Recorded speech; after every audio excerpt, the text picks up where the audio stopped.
Hello everyone and welcome along to the channel, welcome along to this video. It is the preview and predicted lineup for the do or die game. I keep saying this over and over again, but this is the do or die situation for Arsenal this season. It is the second leg of the Europa League semi-final against Villarreal. Now, the first leg ended 2-1 to Villarreal. And I tell you what, definitely Arsenal got out of jail that night in Spain because it was a shocking performance. It was abysmal. But we got a lucky penalty and we came away with an away goal. So it bodes well, and let's hope that we can carry the form from the Newcastle game, which we won 2-0, into this one tomorrow night. Now, we've seen before that when we've gone into a game, a meaningless Premier League game like we did against Sheffield United, beat them 3-0, and then we took that to Slavia and beat them 4-0. So it is possible that we can do it, but we just need the right mentality, the right attitude, the right game plan, the right tactics to go about it, because Villarreal are not an easy side to break down, as we found out. But we don't want another performance like last week, where it was just flat, lethargic, everything about it was just shit. But it's do or die. And for me, it is the game which really does define whether Mikel Arteta is the man to take us forward and to see if the process is indeed real, because this season has been nothing but a joke. 10th position in the league is just not good enough. 10th, 9th, wherever we are, I don't give a shit. Mid-table, it is no good. For a team like Arsenal, a team with the history that Arsenal have, it is simply not good enough. And everyone was... I remember when we were slating Arsene Wenger for finishing 4th every year. This is even worse. We have not finished in the top 4 since Wenger left. But Wenger's last season, we finished 5th. But it is what it is. And we are in the position we're in now. We need to strengthen in the summer. Whether that be under Mikel Arteta or not, we shall wait and see. But according to form, the board's happy with the progress being made. But fans aren't happy about it. 10th position in the league? Come on, be real. We need to either win the Europa League or at least get to the final, which means we've got to go into this game against Villarreal and beat them. It's as simple as that. And put in a performance which does specify that Mikel Arteta,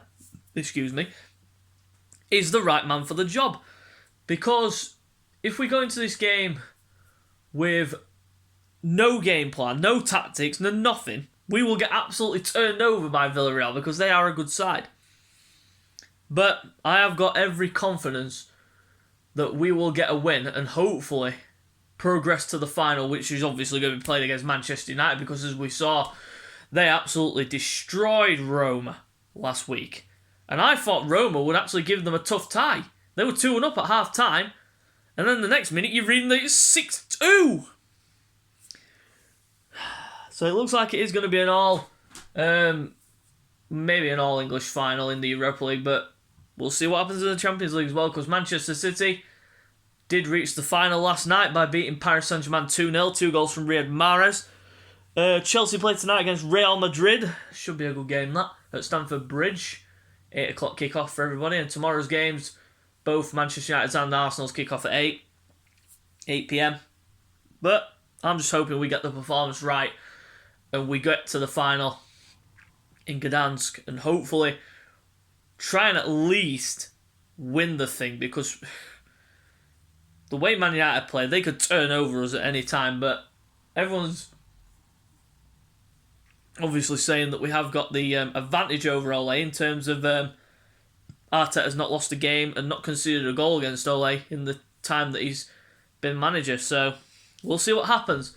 But we've got to focus on tomorrow. It's the big game. Villarreal, 8 o'clock kick-off at the Emirates. Supposedly there's planned protests as well for another Cronky out protest.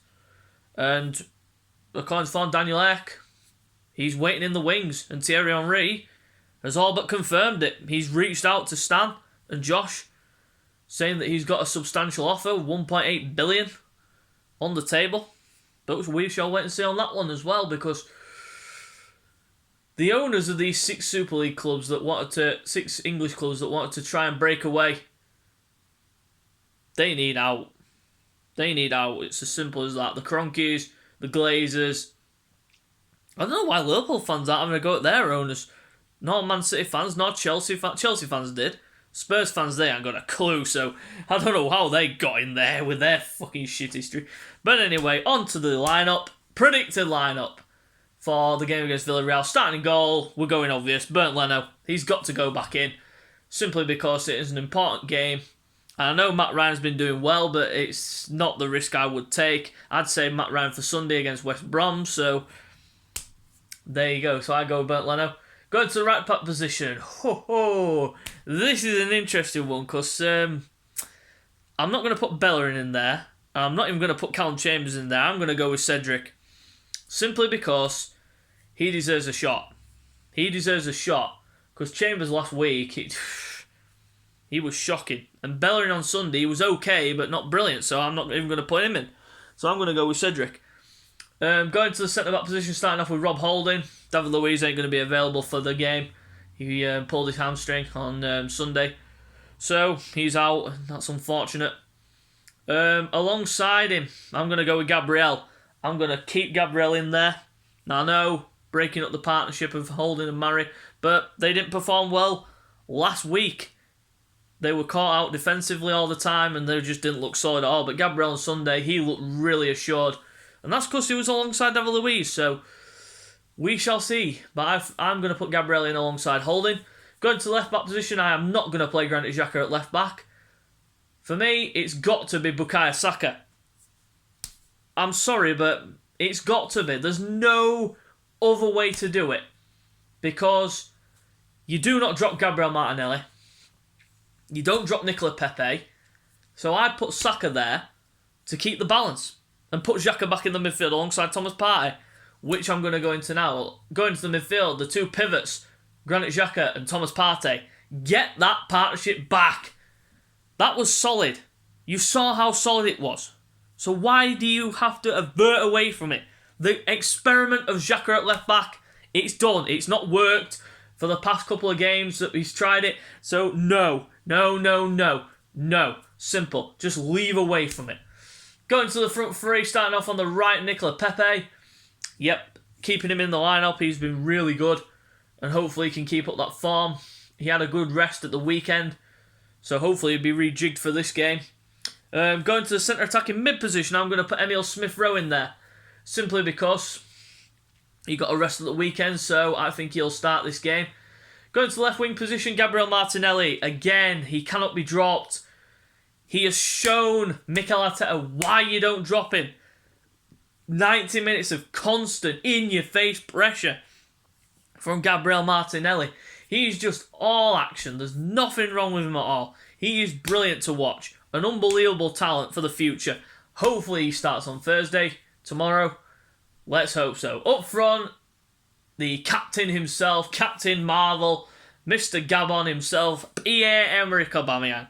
I am not going to risk Lacazette in this, but there is something.